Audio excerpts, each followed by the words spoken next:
All right, let's talk about data reports. I want you to forget everything you thought you knew about them. Today, we're going to go on a bit of a quest to turn you from a number cruncher into a story strategist.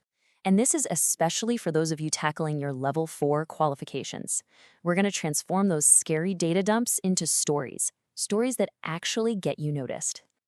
You know the scene. We've all been there, right? You get to your desk, cuppa in hand, and you're just staring at a wall of information. Dashboards, spreadsheets, KPIs coming out of your ears. We're swimming in data, but honestly, it feels like we're just reporting numbers. The dashboard might screen that website traffic is down 30%, but it tells you absolutely nothing about the story behind that number.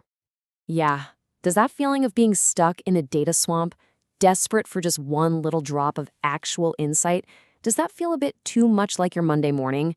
Trust me, you are not alone. This is the daily reality for so many of us in marketing. Okay, so let's officially start our quest by looking the beast right in the eye. We're going to call this first part Drowning in Data, where we really get to grips with this problem of data overload and, let's face it, our over-reliance on dashboards. Now, don't get me wrong, dashboards are brilliant as a kind of heartbeat monitor.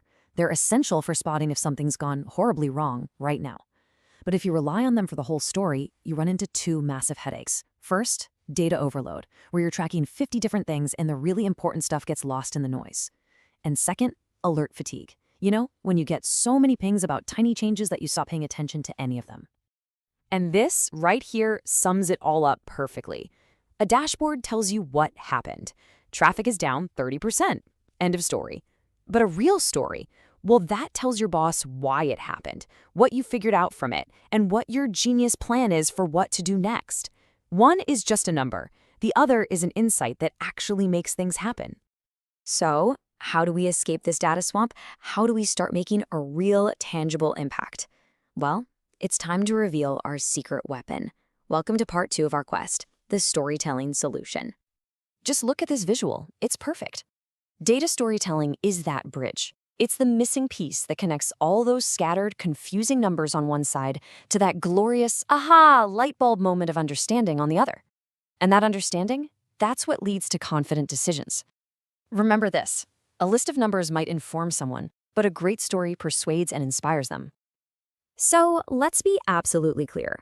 Data storytelling is not about making stuff up. It's not fiction. It's about building a clear, persuasive story around your actual findings. And what's the goal? Well, it's to spur understanding, to make people believe in your analysis, and most importantly, to drive real business action. Right then, the theory is all well and good, but how do we actually do this? Let's get our hands dirty.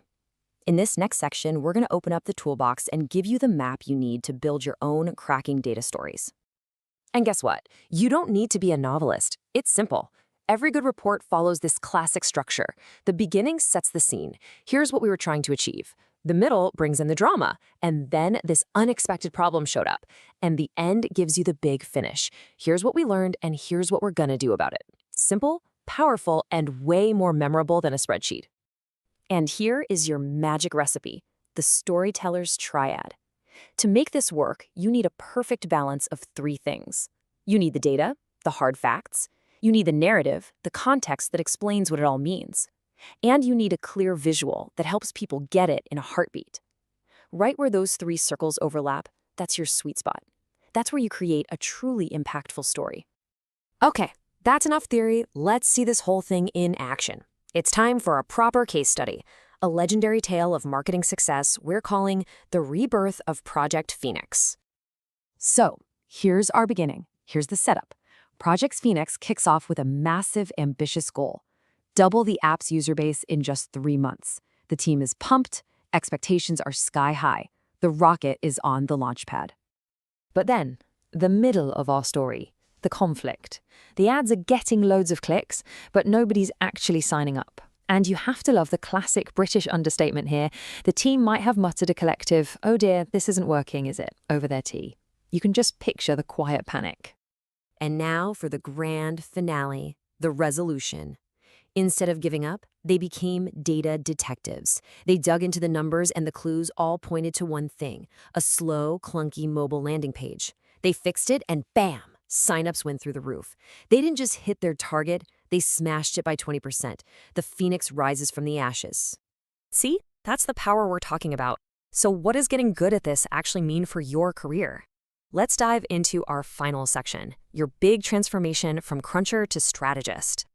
When you start wrapping your insights in a story that people can connect with, you fundamentally change your role. You stop being the number cruncher who just reports the facts. You become the story strategist, the interpreter of meaning, the person holding the compass that shows the business which way to go. And for all of you working on your Level 4 Marketing Executive Apprenticeship, listen up. This isn't just a soft skill. This stuff directly hits those key knowledge, skills, and behaviors. You're nailing skill S4, communication and storytelling, every time you do this. And you're proving you have behavior B3, that blend of analytical and creative thinking. This is how you show your real value. So let's leave you with this. The old saying was, "In God we trust, all others bring data." The new marketer's mantra? Bring the data, absolutely, but also bring a story that gives that data a purpose. Now, go and tell yours.